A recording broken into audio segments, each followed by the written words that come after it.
ሰላም እንዴት ናችሁ? ወደ ዩኒክ ስፖርት ቤተሰቦች በትናንትናው ዕለት በተደረገው የቻምፒዮንስ ሊግ ሩብ ፍጻሜ ጨዋታ ባርሴሎና ተጋጣሚውን ቦሩሲያ ዶርትመንድን 4-0 በሆነ ውጤት ማሸነፍ ሲችል፣ በሌላ በኩል በፈረንሳይ ፓሪስ ሴን ጀርመን አስቶን ቪላን አስተናግዶ 3-1 በሆነ ውጤት አሸንፈዋል።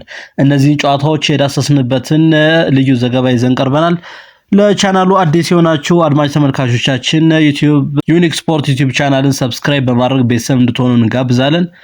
ወደ መረጃችን ስናልፍ በቻምፒዮንስ ሊግ ሩብ ፍጻሜ ጨዋታ በሜዳው ኑ ካምፕ ስቴዲየም የጀርመኑን ቦሩሲያ ዶርትመንድን ያስተናገደው ባርሴሎና 4-0 በሆነ ውጤት ማሸነፍ ችሏል። የባርሴሎናን የማሸነፊያ ጎሎች ሮበርት ሌዋንዶስኪ፣ ራፊና እና ላሚን ያማል አስቆጥረዋል። በቀድሞ ክለቡ ላይ 2 ጎሎችን በማስቆጠር ደምቆ ያመሸው ሮበርት ሌዋንዶስኪ የባርሴሎናን የፊት መስመር እየመራ ድንቅ ጊዜ እያሳለፈ ይገኛል። ባርሴሎናዎች ባስቆጠሯቸው 4 ጎሎች የጀርመኑን ቦሩሲያ ዶርትመንድ በመጀመሪያ ዙር የሩብ ፍጻሜ የቻምፒዮንስ ሊግ ጨዋታ በማሸነፍ ወደ ግማሽ ፍጻሜ የማለፍ ዕድላቸውን አለምልመዋል። ቦሩሲያ ዶርትመንዶች ይህን ከባድ ሽንፈት በመልሱ ጨዋታ ቀልብሰው ወደ ግማሽ ፍጻሜ የማለፉ ነገር ሊከብዳቸው እንደሚችልና ከባድ የቤት ስራቸው ሊሆን እንደሚችል ይጠበቃል። በጨዋታው የተቆጠሩትን 4 ጎሎች ጨምሮ ባርሴሎናዎች በዘንድሮ የውድድር ዓመት በተጋጣሚዎቻቸው መረብ ላይ ያስቆጠሩትን የጎል ብዛት 144 አድርሰዋል። የቦሩሲያ ዶርትመንድ ተጫዋቾች በጨዋታው ጎል ማስቆጠር የሚችሉባቸውን መልካም አጋጣሚዎች መጠቀም አለመቻላቸው ዋጋ እንዳስከፈላቸው መመልከት ተችሏል። በ25ኛው ደቂቃ ራፊና ባስቆጠራት ጎል 1-0 በመምራት ወደ መልበሻ ክፍል ያመሩት ባርሴሎናዎች ከረፍት መልስ በ48ኛው ደቂቃና በ66ኛው ደቂቃ ሮበርት ሌዋንዶስኪ 2 ጎሎችን ሲያክል በ77ኛው ደቂቃ ደግሞ ላሚን ያማል 4ኛውን ጎል በማስቆጠር ባርሴሎናዎች ተጋጣሚያቸውን የጀርመኑን ቦሩሲያ ዶርትመንድን 4-0 በሆነ ውጤት ማሸነፍ ችለዋል።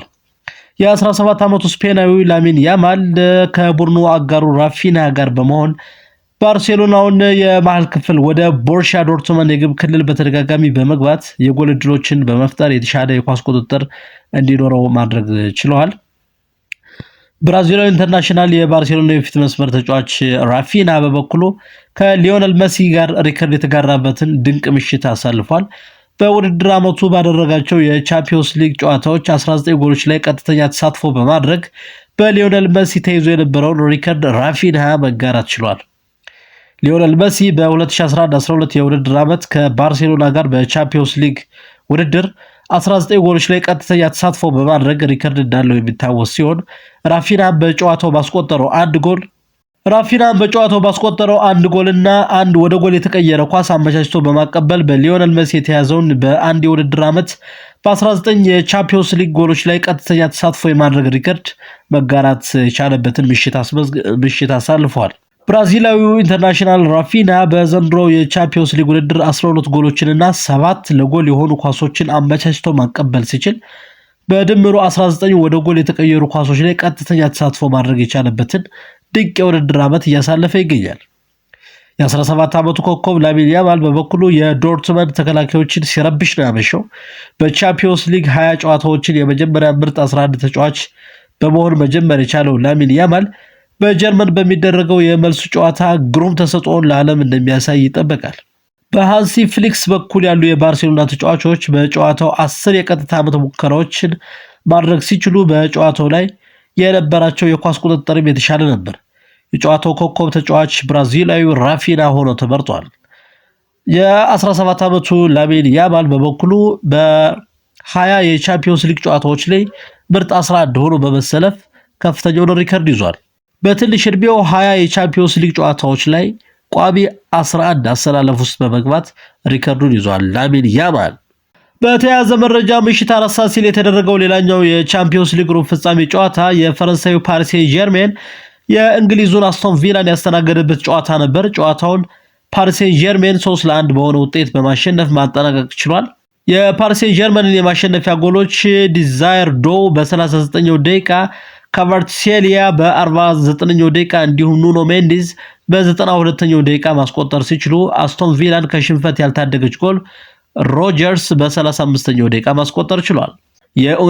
የኡናይ ኤምሬዎች አስቶን ቪላዎች በ35ኛው ደቂቃ በሞርጋን ሮጀርስ አማካኝነት ባስቆጠሩት ጎል ጨዋታውን 1-0 በሆነ ውጤት መምራት ቢችሉም በተቆጠሩባቸው 3 ጎሎች በስተመጨረሻም የ3-1 ሽንፈት አስተናግደው ወደ ቪላ ፓርክ ተመልሰዋል። አስቶን ቪላዎች በሜዳቸው የሚያደርጉት ጨዋታ በበርካታ ጎሎች ልዩነት ማሸነፍ የሚችሉ ከሆነ ውጤቱ ቀልብሰው የሚያልፉበት መልካም አጋጣሚ እንዳላቸው ተነግሯል።